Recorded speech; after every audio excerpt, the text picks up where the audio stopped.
Hello, everybody, and welcome to back to How Was Your Race with Miguel. Today, I have on Alex Molina. She is a marathoner. She is in the veteran category for the marathoners and half marathoners. She has 62 marathons, 150K, and 17 half marathons underneath her belt. Her and I have ran the Chicago Marathon together, as well as the Indianapolis Monumental Marathon together. This coming She has ran the LA Marathon 11 times, and this coming spring will make it her 12th. So today we're going to feature the LA Marathon. Meanwhile, we're going to feature the Salted Caramel Ghost out of Angel City Brewery in the Los Angeles area as we discuss the LA Marathon. So, Alex, how did you first hear about the LA Marathon? Well, as LA native, I've always grown up knowing that the LA Marathon is going to shut down streets. And for the longest time, I was the biggest hater. And I really was upset whenever they would inconvenience me as a local to have my streets shut down for an entire morning. And now that I'm a marathon runner, I apologize for those nasty thoughts that I had for the marathon runners back in the day. I have changed in my ways, and I definitely appreciate when streets are shut down for my safety, and I love that we are able to have safe races as a result of the streets being shut down as a marathon runner now. It's odd how much we hate our own race until we're in it. Absolutely. No, it's definitely a joy to be able to run through my hometown. It's just the best. Okay.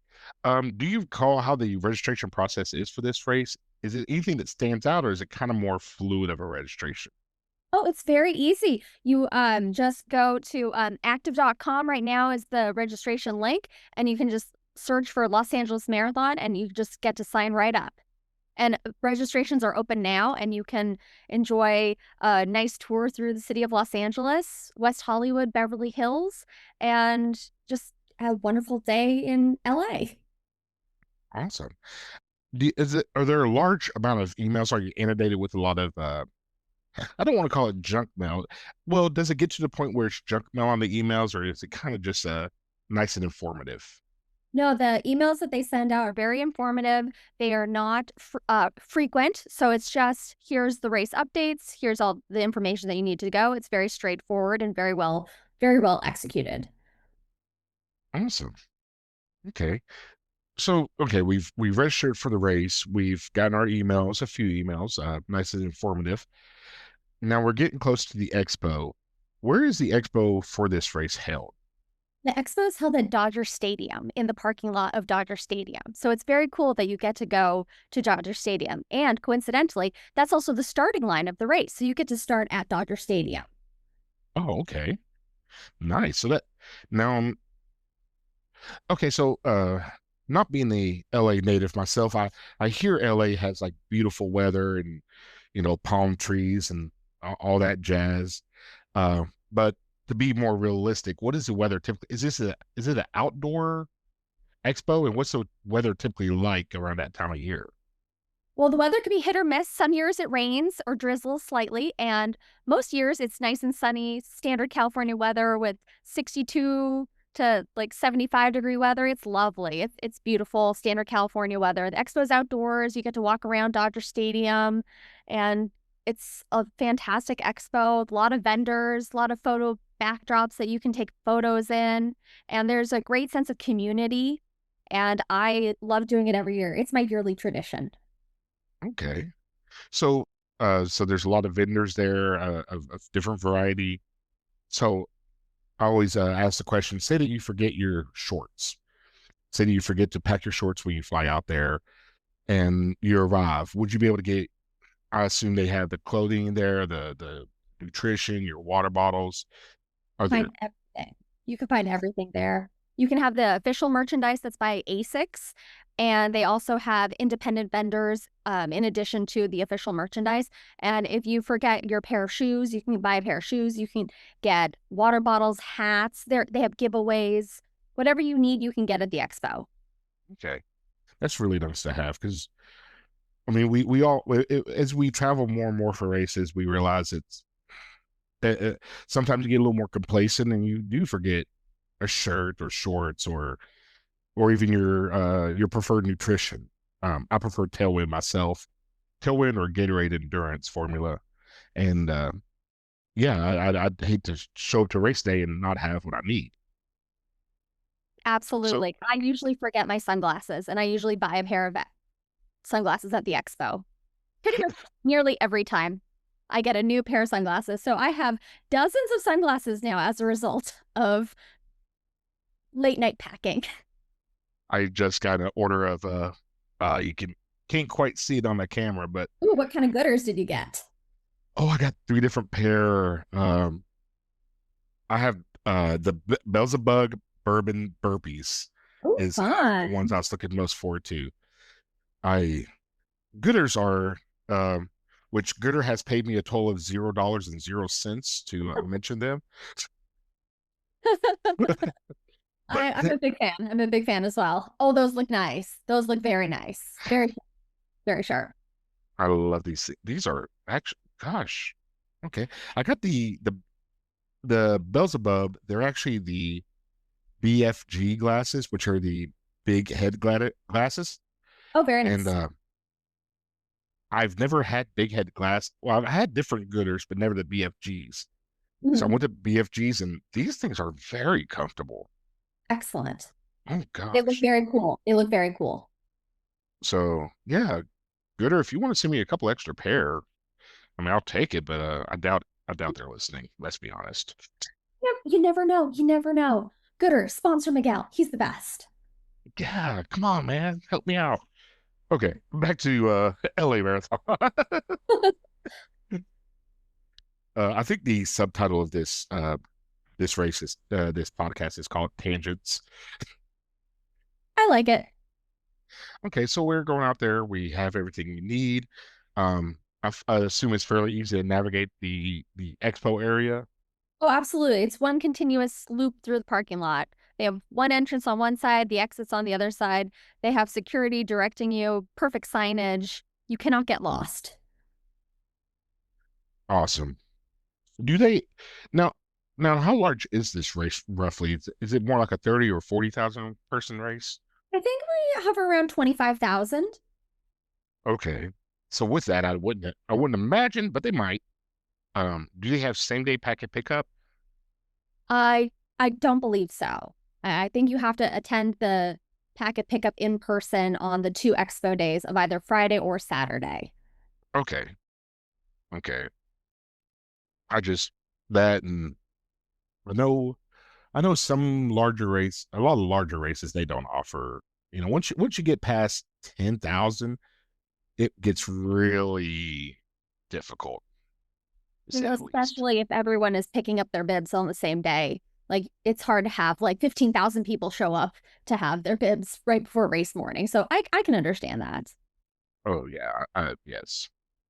Okay, so we've gotten our bib, we've gotten a couple of sunglasses and maybe a visor or something. God, I love visors. Um, Race day morning. Is there okay? So I've never been to Dodger Stadium. I've never been. I'm not too familiar with it. Are there a lot of hotels that are really nearby the start line, or how is race day morning in the logistics of because is this a point to point race? It is a point to point race. It starts in downtown LA at Dodger Stadium, and then it goes all the way to the west side of like West Los Angeles, and then it loops back to Century City. So in like the middle of the west side of Los Angeles. So oftentimes I recommend people park at one of the parking lots by the finish line and take one of the complimentary shuttles to Dodger Stadium, and they drop you off right at the start. But there are shuttles from Union Station, and you can also stay in one of the hotels in downtown LA and then go to the race from downtown LA. Okay, I didn't know because I guess for me as I think about it more, if it's at a baseball stadium, um, I assume they're used to having large crowds park there because that's what baseball stadiums have. But they also have the shuttles to take you from the finish line towards the start line. Do they Yeah, have shows that take you back to the start line from the finish I after the don't, race? I don't believe so. Okay. So it's very point to point. But I'm not certain about that, but I believe it's a one way. Okay. I believe it's one way.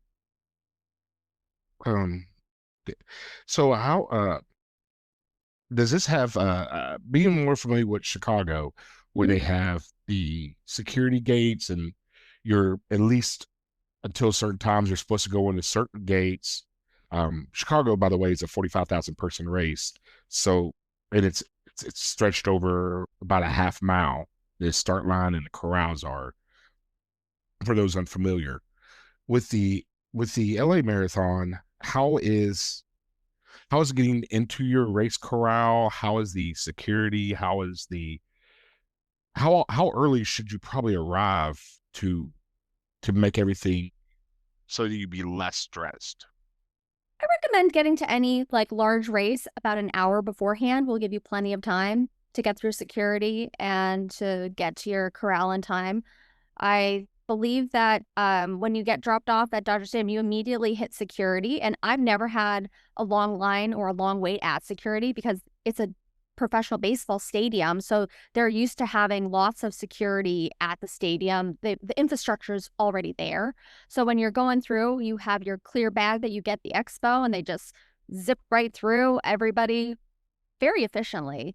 And then once you're in the main parking lot area of Dodger Stadium, you can just see the signage to direct you towards the corrals. And they have seated corrals for those who are faster runners. And then they also have open corrals. And your bib will allow you either in the seated corral or in the open corrals. Okay, So it's very well done. that's good. Does this race have uh does so it has open registration, not a lottery system? Completely open. Anybody can sign up at any time. Okay. I think it's fantastic. But it does sell out closer to race day. And the trends with marathons these days, that races are selling out faster and faster. So I recommend people signing up as soon as they have their heart set on running a marathon. They should just sign up and just enjoy it. Okay. Um, so once you get in and you get past the crowds and everything, how's the okay, before the gun goes off and everything? I assume they have.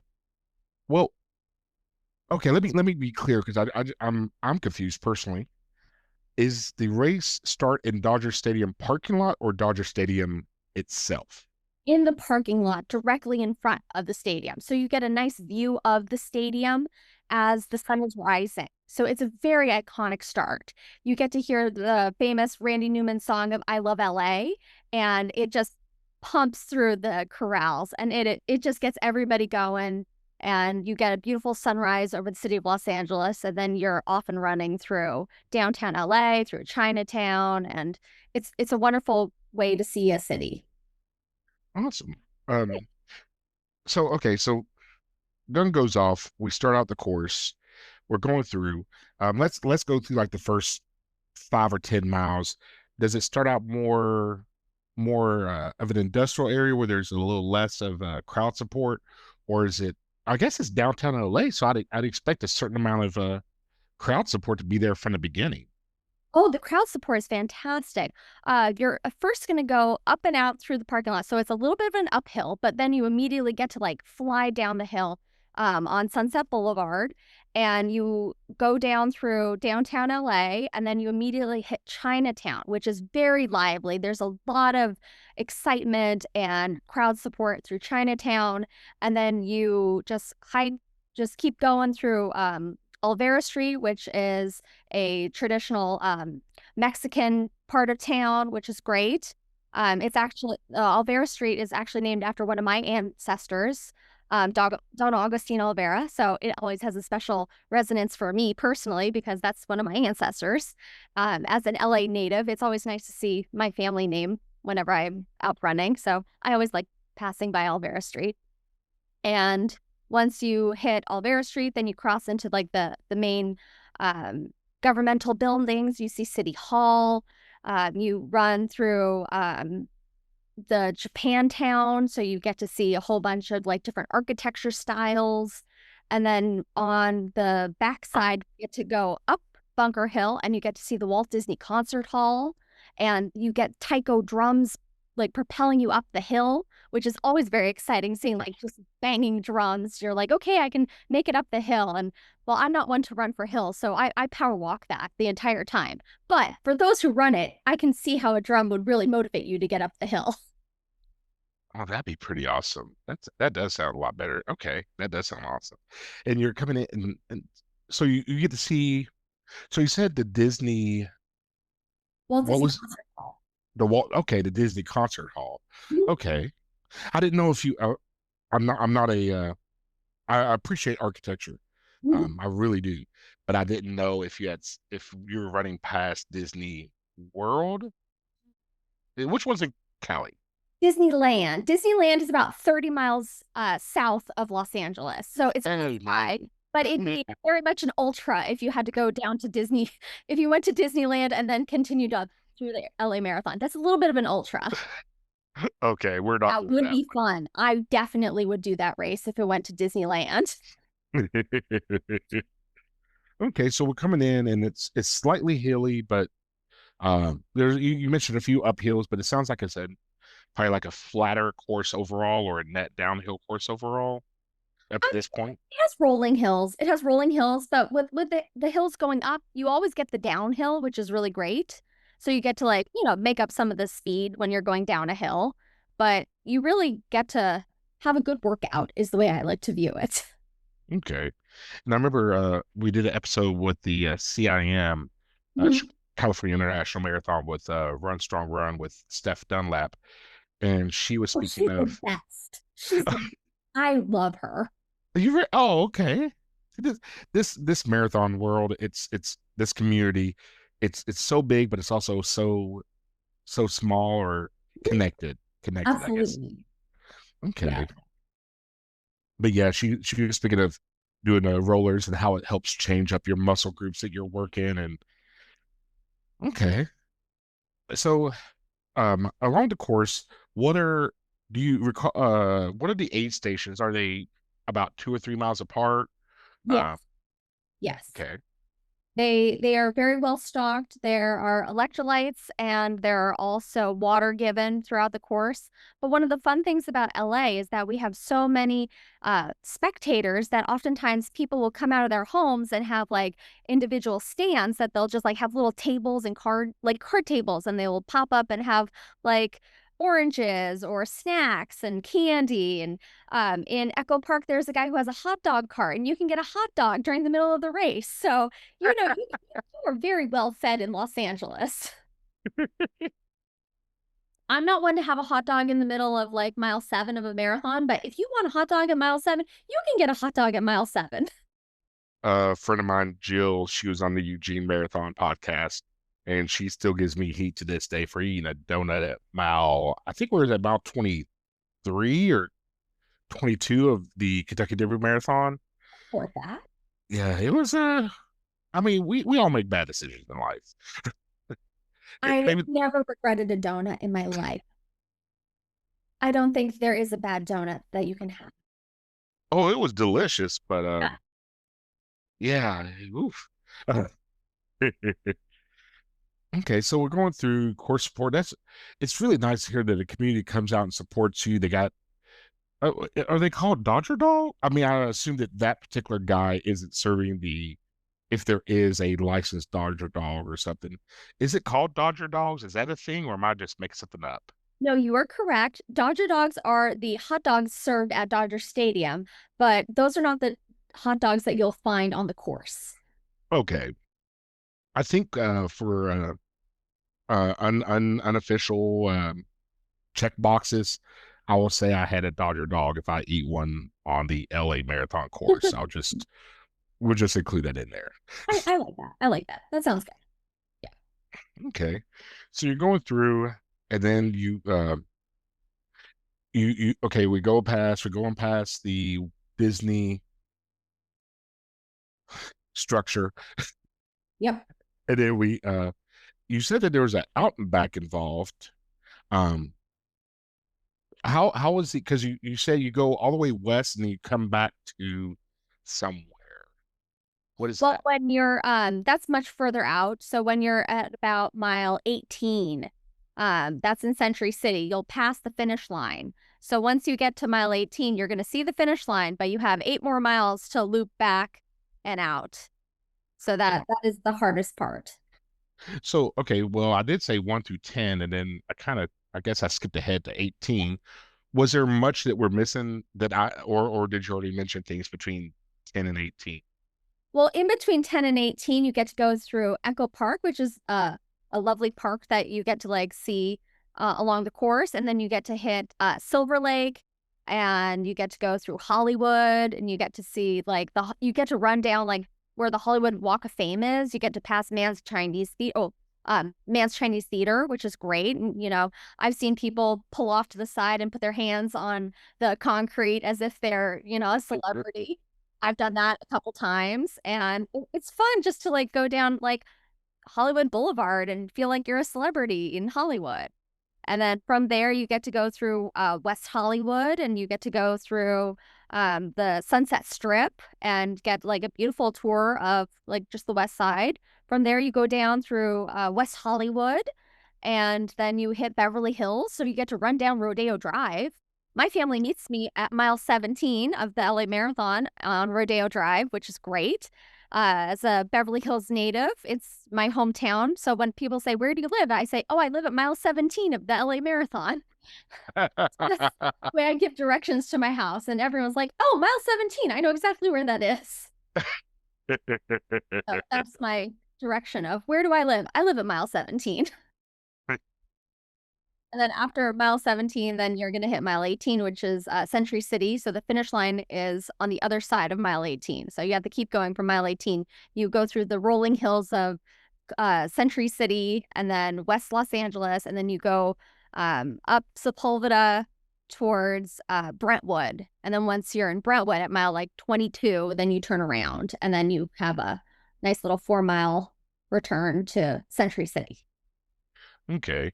I assume that that part's going to be like a palisade or a boulevard, so that there's not just cones dividing the, I'll just say, the out and the inbound traffic. Oh, you're running on major streets. They shut down the entire street for us, which is great. Okay. And there's definitely like which side of the road, and you're taking over like a 4-lane street in both Okay. directions to run this race. And along the way, there are spectators lining the entire course, which is fantastic. And there are a lot of run clubs who show up and provide a lot of cheering and support. And it's a very active running community who supports our runners. And we also have a very active youth program with Students Run LA, which is a nonprofit organization that brings running to middle and high school students at LA Unified Schools, which I think is fantastic, and it gets kids into running. So because we have so many student athletes participating in the race, we have a lot of their family and spectators and siblings also a part of the community to bring, more spectators to the race, which I think is fantastic. Yes. I mean, sometimes spectators can, we get mad at them in the moment or whatever. However, they do help us get to the net. I mean, I don't know how many of those stupid power up signs I've ever seen, Yeah. but I also don't know how many of those stupid power up signs I've also tapped. I high five them all. I'm a Yes. high fiver, especially if you make a good sign. I always point out and say, thanks for that sign. I like that. I still remember I was running Go St. Louis. Um, I can't remember what year it was, but I do remember I was running Go St. Louis. It had to be one of the years that it flooded, which it used to always flood.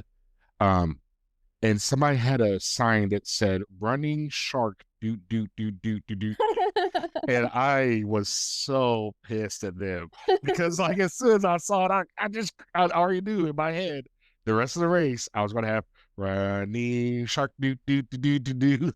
Like, I support that. I feel that very strongly.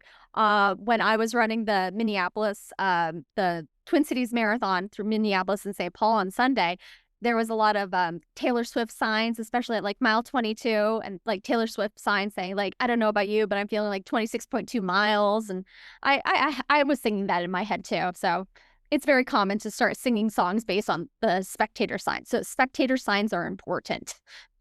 It really, I mean, it really is. The spectators out there, we, a lot of us couldn't do it without, especially those, the 3 hour plus people, those people, they're a different category. If you're running a 2:30 to 3 hour marathon, you could probably run a 3:05 without anybody being there. But for those of us that's running the four, the fives, the six plus, you really do make a difference to us. You really, it can get us through a low spot. Absolutely. Absolutely. I like to party pace my marathons and I like to have maximum fun. In fact, I feel like I get a better bargain because I like to spend more time on the course. I get more value for my race entry. So I look at it, Yes. I'm making the maximum amount of effort off of my race entry. It's like, Oh, why run for 3 hours when you can run for 6.5 hours? exactly. Yeah. And and if you look at the price, I mean, most races they have a half marathon and marathon like the Derby, Monumental, Air Force. The difference in cost is like 20 or $30. Might So as well. yeah, you get, I mean, the cost per mile, it's a lot better. Come on. Absolutely. It makes financial sense to do a marathon over any other distance. Absolutely. Yeah. I justify it.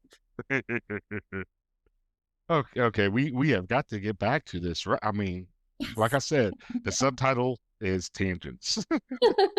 Well, it's so easy to talk to you about running. So, like, it's easy to go off topic. Just, it's fun to talk to a fellow runner.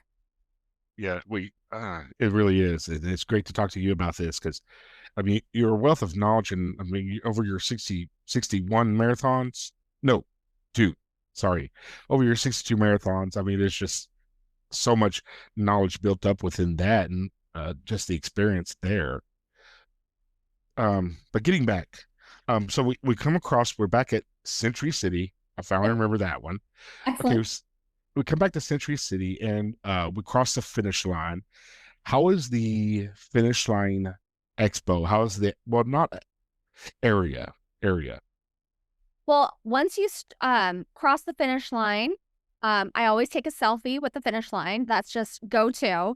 And then you proceed down a little bit through the finisher chute, and then you get your medal.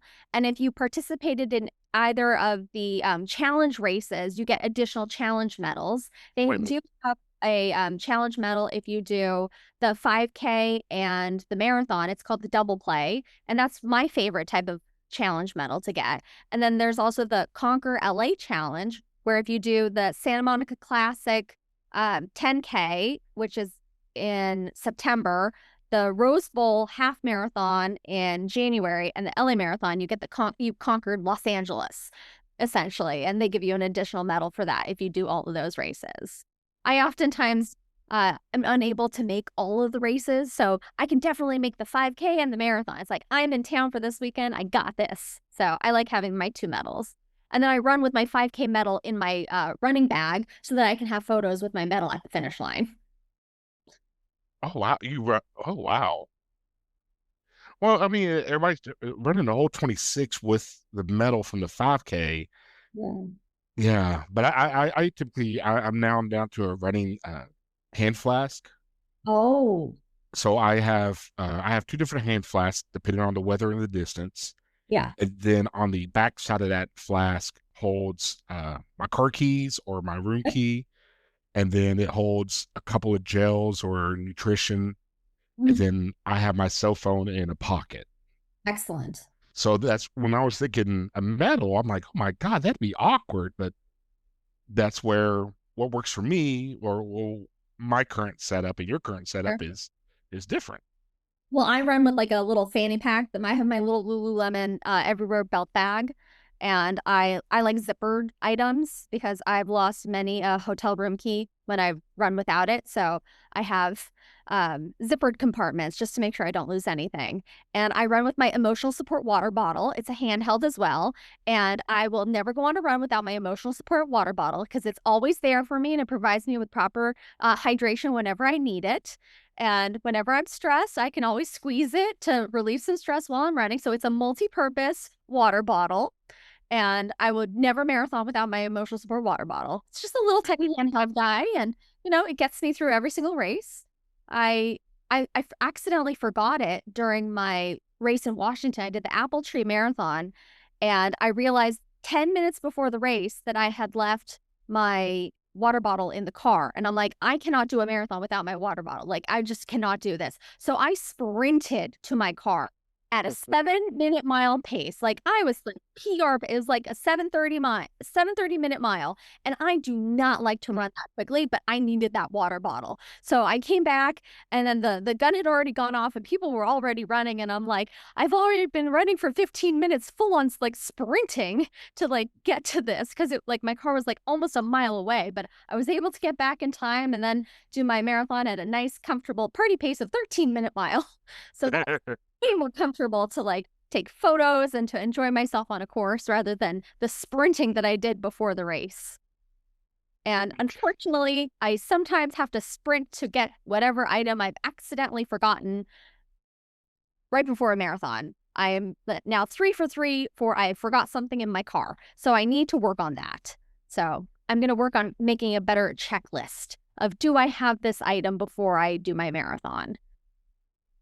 I I I wish I had if I had a free race entry for every time I forgot something. Like, Oh, I'd have unlimited marathons. I'd have unlimited marathons. yes, it'd be like one of those self perpetual motion machines. Like, it would, Yeah. I'd Yeah. always forget something. Oh, I accidentally gear checked my battery for the Twin Cities Marathon at my like at the race. I gear checked it and I'm like, I'm going to take so many photos during this race because it was on my birthday that I sprinted back to my hotel, which was a mile away, right before the marathon. So that was my nice warm up, get the backup battery. So I am thankful that I travel with multiple portable chargers so that I can have my fully charged battery because I take photos all day long and I listen to music and I am texting my friends during my races and I'm just having the time of my life when I marathon. Okay, there's a friend of mine, Aaron. Okay, I can say his last name. Aaron Stevens. Um, Stevens or Stevenson. I shouldn't have said his last name because I might have said it wrong, but I know who he is. Okay. I think he's above 100 marathons. Wow. He ran Jack and Jill marathon in Washington, and he takes, oh my gosh, so many. Aaron Stevens, yes, he takes so many photos during the race. That is partially why I want to do the Jack and Jill marathon in Mhm. Washington. Was just so many photos that he posted, especially in that race. I think he posts like 20 or 30 photos. That's a good start. I usually do about 80 to 100 photos race. It's a good start. 20. I like that. I like that. I spend more time taking photos than running, I think. I think I just turn it into a photo session with a little bit of jogging in between the photo sessions. Like if I there's a mean, mascot or a dog, I'm stopping to take a picture with the dog. there. Oh, I just ran St. Charles Marathon, and Mhm. in St. Charles they have these. Um, I'm gonna call them fiberglass. I don't know what they're made out of, but Okay. they're these statues that are probably about 3.5 feet tall. Okay. And like, if you go to Indianapolis, you'll see race cars. If you go to Louisville, Kentucky, you see horses. Mhm. If you go to, they're usually part of the arts district type of thing, Okay. and they have these dogs along the course.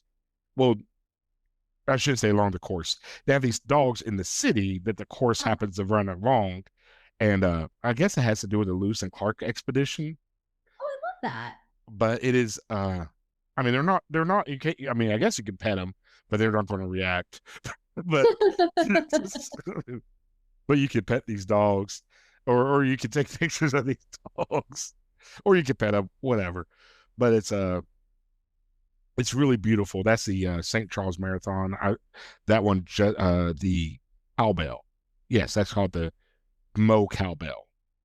Great name. Did you get a cowbell? Yeah. Well, no. Well, I got a cowbell in my packet pickup, but the metal had a cow on it that held a cowbell, but it Did it? didn't ring. It moved, but it didn't ring. Okay. So, Okay, so with the bell, you need to yes, have cows and bells. Definitely. It goes with the theme. yes. So, okay, metals. How is the metal for the LA? You ran it 11 times, so you have several different metals. What are the metals typically like for the LA? Oh, they are fantastic. They're very large, so they're like about yay big. So it's like a solid medal. Like some races have like little tiny medals that are like, oh, I have 5K medals that are larger than you. No, when you get the LA Marathon medal, they usually do a theme to them. Whether last year was the 40th anniversary. Well, this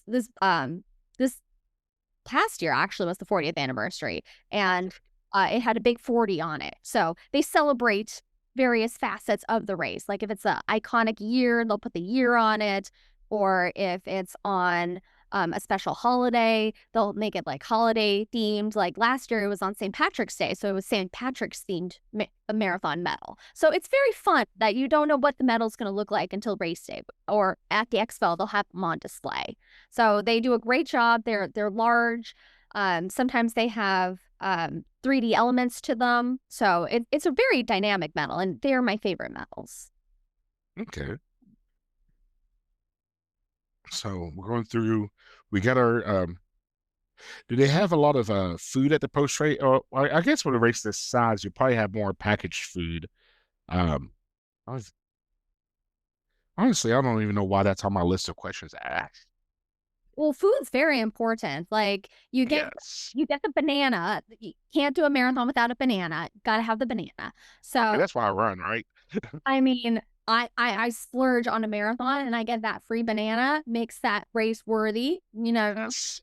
Like, I couldn't splurge on that 35-cent banana at the supermarket on my own. Like, I'm not splurging on 35 cents, but like, if I'm throwing a marathon, sure, I'll have the banana afterwards.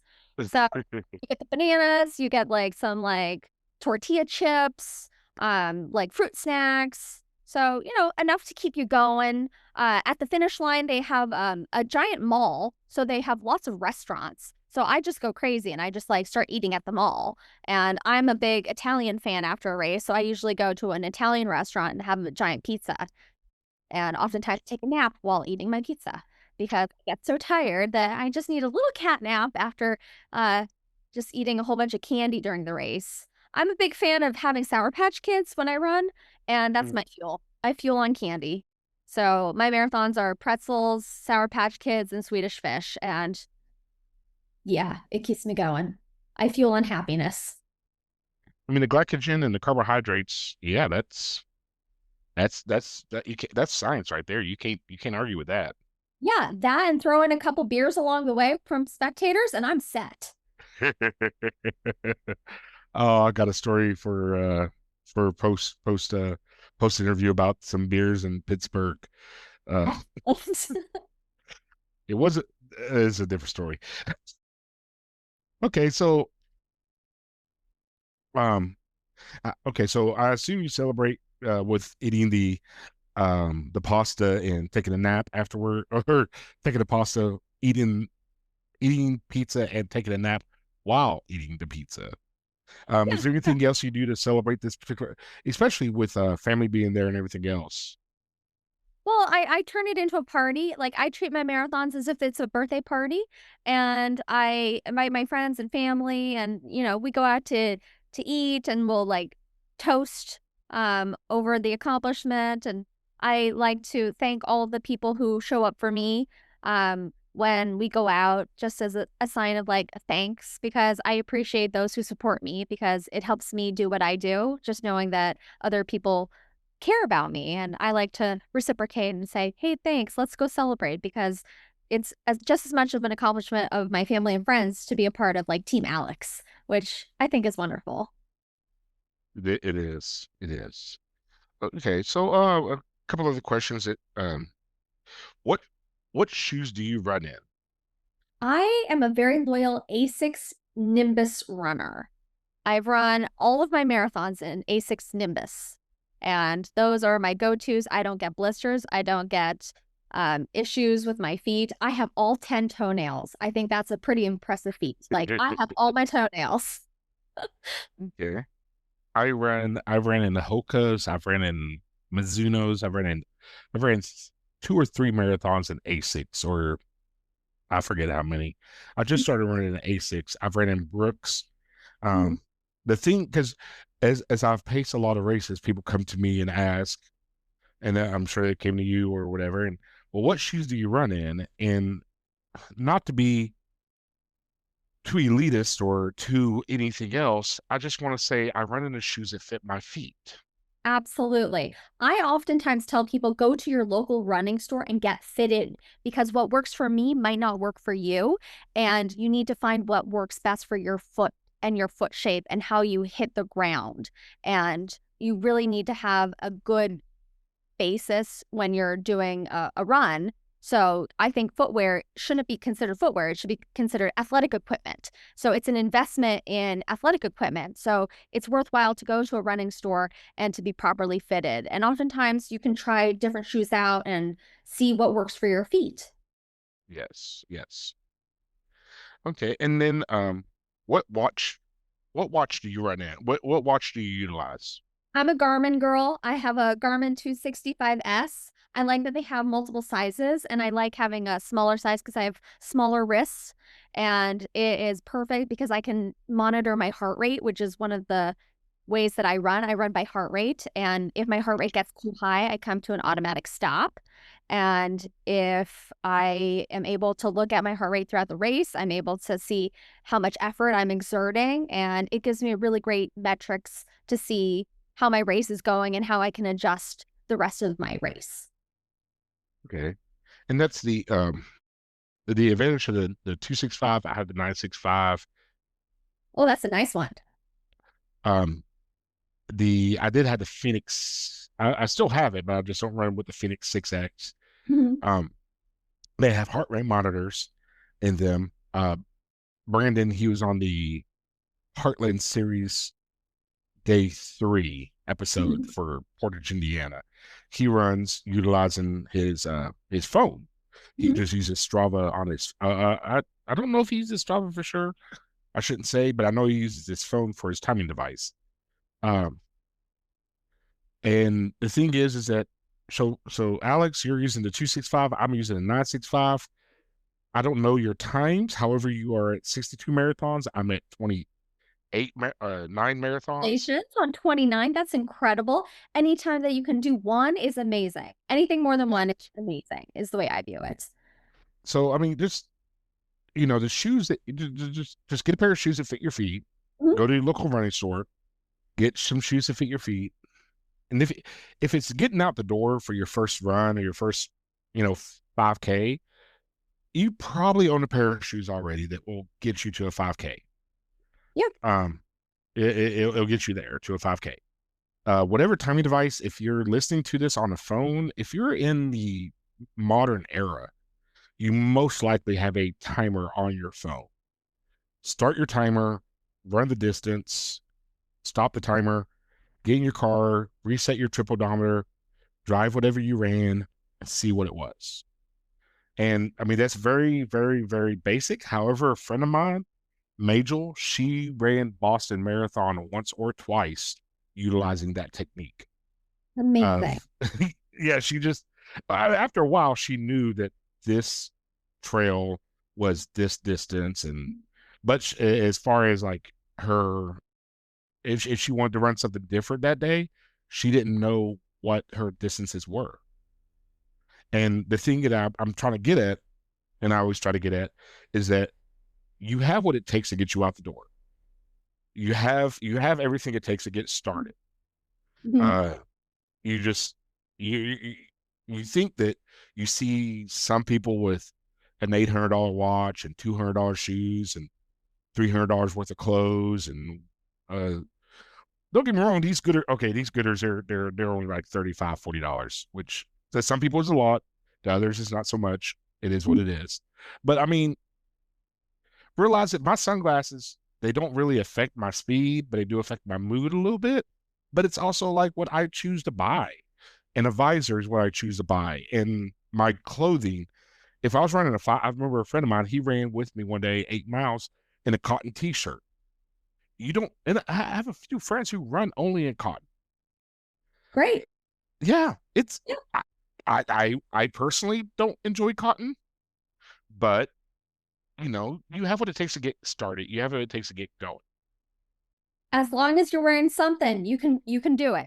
I like to dress up for my races, and sometimes my race outfits are from Spirit Halloween, and I am in a Halloween costume.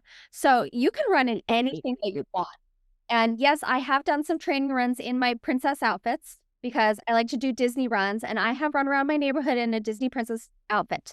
And you get looks, and small children do wave at me, and I definitely wave back in character because when Cinderella is running in a Cinderella dress, you got to wave and you got to be on. Just Cinderella's really late for the ball.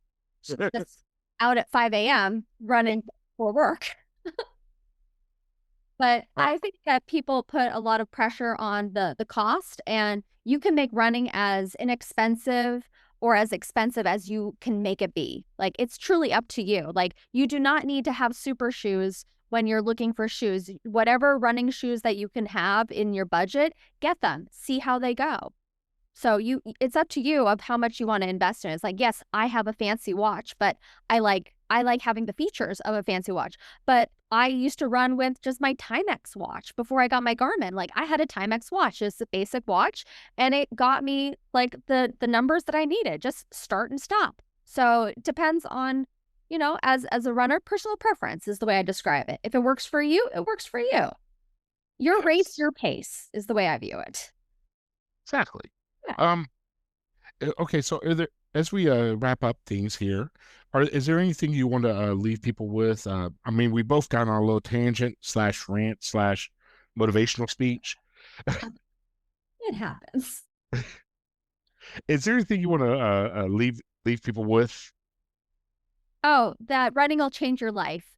And the most important thing is that whatever your body gives you on any given day, use it. So on some days, you might have a little bit of energy and you have enough energy to like leave the house and go for a walk. Use it and own it and be proud of yourself because getting out of bed is an accomplishment. Going on a walk is an accomplishment. Doing a 5K is an accomplishment because it only you can move your body for yourself. No one else can move your body for you. So it's very empowering that you get to use what your body can give you. Yes, I agree with that so much. Alex, I really enjoy talking with you. I hope to have you on again soon. Oh, this has been so much fun. Thank you for having me. I would love to go on here and I would love to race with you again. Hey, when you come to Derby, because we spoke of this pre-show, when you come to Derby, I'm already going to be there, and I believe Jill and Dan will be there. There's probably going to be a contention of about 8 or 9 of us, I'm in. and We're gonna party. Let's oh go yes, let's go have some whiskey and a beer. Let's go. Let's do it. Let's do it. it's going to be a great time. If you see me, if you see Alex out of the race, come by, say hello. We'd love to have you.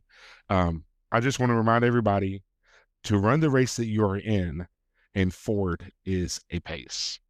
Love it. Absolutely. Thank you so much for having me. I've had the best time and I can't wait to run with you. Likewise.